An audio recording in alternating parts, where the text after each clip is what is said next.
What's up, everybody? Welcome back to the NYG Blue Zone. It's your boy Attikis. Day two of a lot of changes within the New York Giants organization. Yesterday, as we all know, Brian Daboll was given his walking papers. Day two, it was announced that Schoen is going to retain his position as the general manager. The Giants ownership are saying that they're happy with the young nucleus of talent that he's been able to assemble, and that they want Joe Schoen to begin the search for the new head coach. And I definitely have mixed feelings about that, but I want to start off by talking a little bit about Brian Daboll and, again, his departure. Was it fair? Was it deserved? Maybe some things that I didn't think about yesterday when I showed just sheer glee and excitement for him being terminated, which honestly I think he probably should have been, but at the same time, I think it was kind of a shitty situation for him also. But before I get into all of that, please just take a minute to like, subscribe, hit that notification bell so that every time we drop some new content, you're one of the first ones to be notified. And let me just start off real quick with Brian Daboll. And I think it was the right time to let him go, but it was due to a lot of circumstances that were actually outside of Brian Daboll's control. He finally gets the players that he wants. He's got the wide receiver. He's got a running back. He's got this dynamic rookie quarterback that is just breaking all types of records in his first season.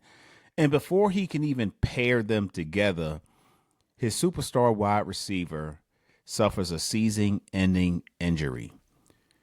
Couple of weeks later, Cam Scatterboo, who turned into an absolute phenom, just a superstar. People who are my friends who are not Giants fans, in fact, I would dare say don't even know anything about football, heard of Cam Scatterboo because he was just so electric and so exciting when he was on the field prior to him being injured. Then he loses his quarterback due to concussion. And there's a lot of people that are running around saying, 4 concussions in 5 games. Or he hasn't had 4 concussions. He's been evaluated 4 times for concussions over the past several games, which is still a high number, but he's only had 1 actual concussion. But the fact that he has been in situations where he's had to be evaluated that many times, it should tell you that you might want to coach him into altering his game a little bit. And I know the media has asked him a lot about, don't you think you might want to slide instead of taking a big hit? And he did make some adjustments, but why are you running so many design quarterback runs when you know that your quarterback is prone to probably being concussed? So just not a smart move on his part. I think the real linchpin, what really ended it for Brian Daboll in New York, was his inability to get his team in line to finish games. I mean, how do you have 4 epic collapses in a single season of the same nature as the head coach? And that's what did it, which still makes me wonder how Shane Bowen has a job, but I'll talk about that at another time. But another part of why I think Brian Daboll had to go was it can't be just the collapses. It can't be that he is not a good coach, because for God's sakes, he came to New York and picked up a Gettleman team and got them into the playoffs and even won a playoff game in pretty impressive fashion on the road.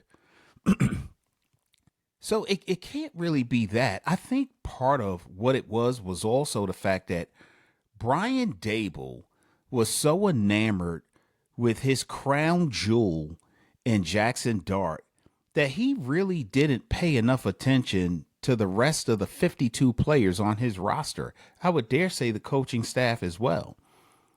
That's evidenced by the fact that how do you go into a game and forget that you don't have a able-bodied kicker? How do you do that? Why have we seen such regression with Drew Phillips? I would dare say even with Tyrone Tracy Jr. being very less effective when he came in as a result of the Cam Scatterboo injury. and could not muster up more than 2 yards a carry. In fact, I saw him suffering more TFLs than positive yard runs. And last year, that was not the case with him. Paulson Adebo. I would say I would throw Jalen Hyatt into that game, into that mix. I would say, what's going on with Darius Slayton? Why are you seeing all of these players that should be reliable? Theo Johnson dropping passes all over the place.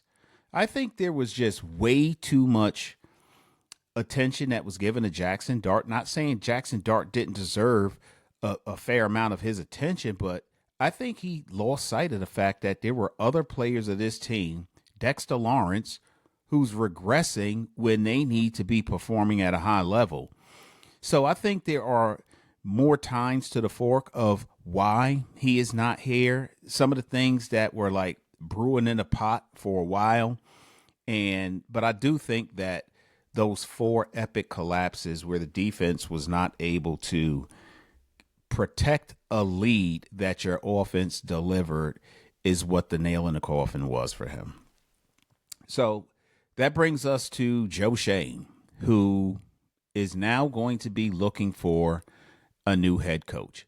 Meanwhile, you've got Mike Kafka, who is going to retain they slid him into the head coach position. He was the assistant head coach, but he's going to retain his position, now dual rolled as the offensive coordinator, which I think is important because when Jackson Dart does return from injury, we want to see that he continues hearing a similar voice in his helmet that he was hearing this whole season.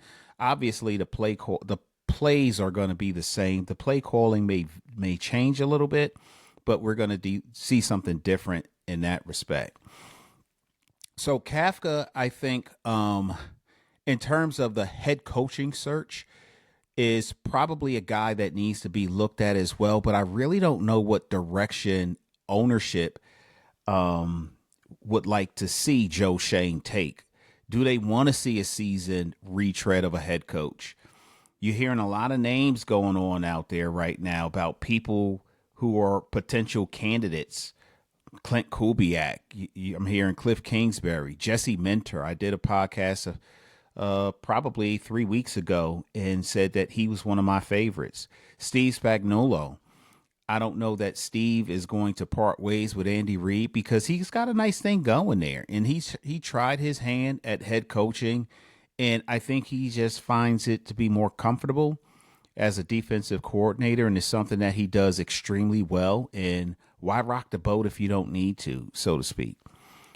I've even heard Robert Saleh's name come up, where I don't know that I would want to go down that road. And when the Giants were looking at head coaches, when Brian Daboll was brought in, Robert Saleh's name never even came up on their radar. So I don't see him as a feasible option, but his name's been kicked around also.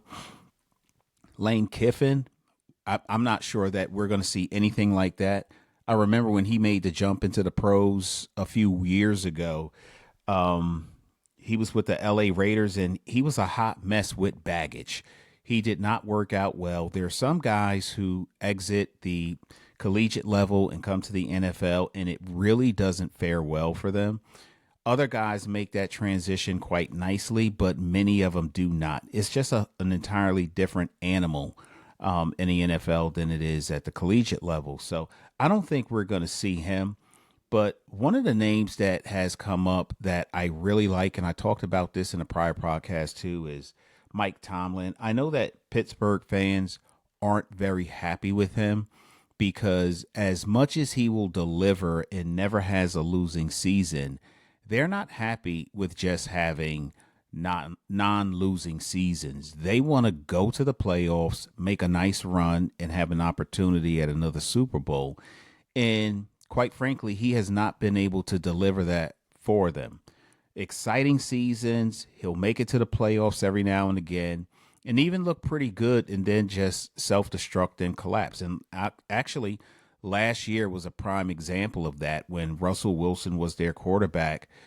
Going down the stretch, they lost, I think they won 1 out of 5 games, and he really didn't do much to legislate why he should have been signed for another year there. And that's probably part of the reason why Tomlin was happy to see him go. But Tomlin in New York would be a wonderful fit if it were to happen. I say that because a first time head coach will have to come in and really try to figure out how they want to do things. How do I construct my coaching staff in a way that I feel comfortable with delivering the results that I'm looking for? My process.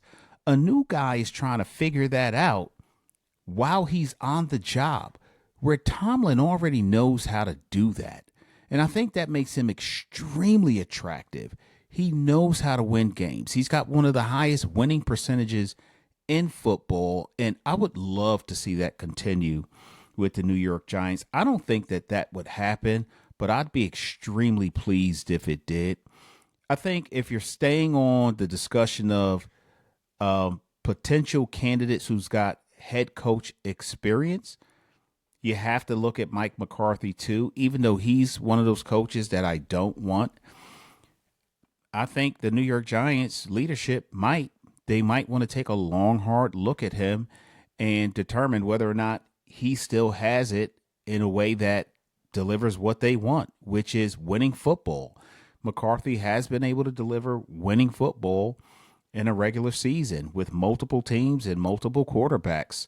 And he's got a good one in Jackson Dart. In fact, the New York Giants has a lot of talent on it that I think makes them a very attractive landing spot for some pretty good coaches. I think one of the things that makes it a little bit less attractive is the fact that they've retained Joe Schoen.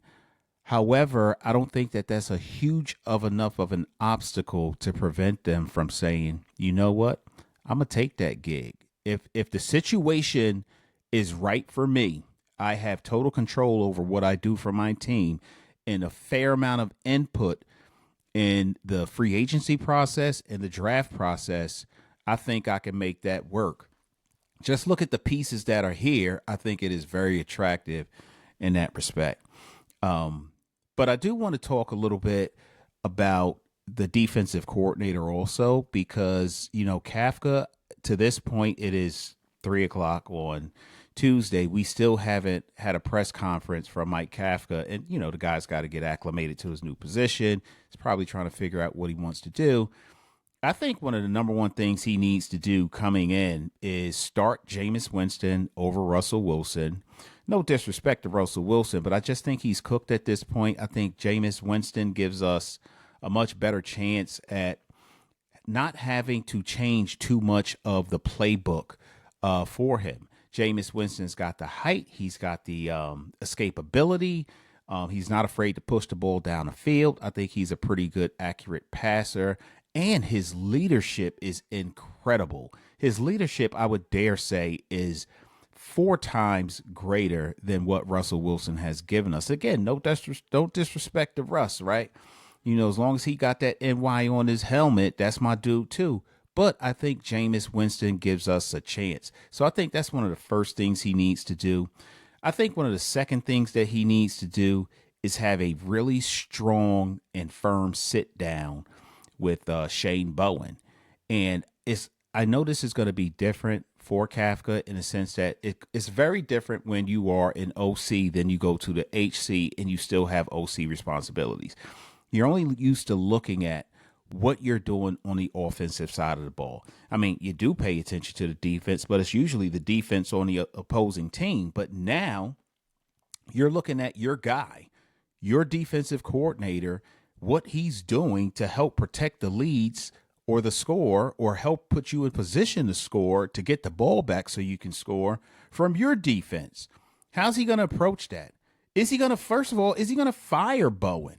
He's got the ability to do that as the head coach, even as the interim head coach. What a statement that would be to Mara and Tish and ownership that this is the direction that we want to go. The first thing we got to do is stop the bleeding where it is occurring, and it is clearly on the defensive side of the ball. And he's also got to address the whole team. He may have done that already, but address the team and speak sternly to the point that this whole team is my responsibility. And if you need something from me, I am here as your head coach. Something that I don't think Brian Daboll was doing. Like I said, I think he was laser focused on his guy because in his peripherals, all he could see is he's about to lose his job. So he wasn't paying attention to the whole team and everything he could do to help bring the team back to winning. He was looking at his quarterback. I don't blame him. The guy's a superstar. He's going to be in this league for a long time. He's breaking records already, but you cannot lose focus of the whole team. And I think that's what has been happening.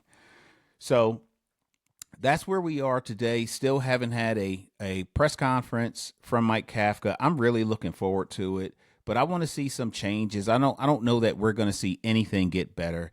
Dart will not play this Sunday. I'm sure of that, even without having a press conference from the Giants. Those concussion protocols, they usually go around 10 days before you get cleared. So it's only been 2, and I don't think we're going to see that happen. So what do you think is going to happen? Who do you want to see as the head coach of the New York Giants? Do you want to see Kafka, or you want to see some time that he spends running the offense and coaching the entire team to decide what you think? But what are your initial thoughts? Do you think Joe Schoen should stay? Should he go? I think that Joe Schoen made some decent picks over the years, but certainly not enough. He's had, in my opinion, more high-value misses than he has had high-value picks. And then your meat and potatoes is in the middle rounds, and I don't think he's hit the ball out of the park more than a couple of times with that. And really, the jury's still out on that. I don't think he's done enough to retain his job. But I think the Giants wanted to keep some measure of stability. And while Shane is safe today, that doesn't mean he's going to be safe tomorrow, because that can change. We have seen things change rapidly in this league. So don't forget, please like, subscribe, hit that notification bell. Let me know your thoughts in the comments section. And let me know if there's something else that you want to see or hear us talk about. And as soon as we get that press conference from Mike Kafka, I'm going to bring you my thoughts on what he had to say and any other news that comes out of the New York Giants for that matter. So thanks again for spending some time with us today. Talk to you guys soon. Yeah, a lot of girls probably crying from my old high school. Look, they see me everywhere they go, I probably would too. Look, crossed over to the Jordan man like I'm Michael. Yeah, eating blessings so much I might need lipo. Yeah, tailored for the doves like I'm walking in chucks. Yeah, it's just in this plan, man, I see how y'all shook. Look, knew that I was great ever since I was a rook. Man, all y'all singles making me look good. Okay, praise to the Most High, yeah, that's Jesus. Look, but when it come to this rap thing, I can't lose. Yeah, back-to-back number ones, that's the thing greats do. Yeah, tell them boys that ain't nothing I can't do. It's my year. It's my year.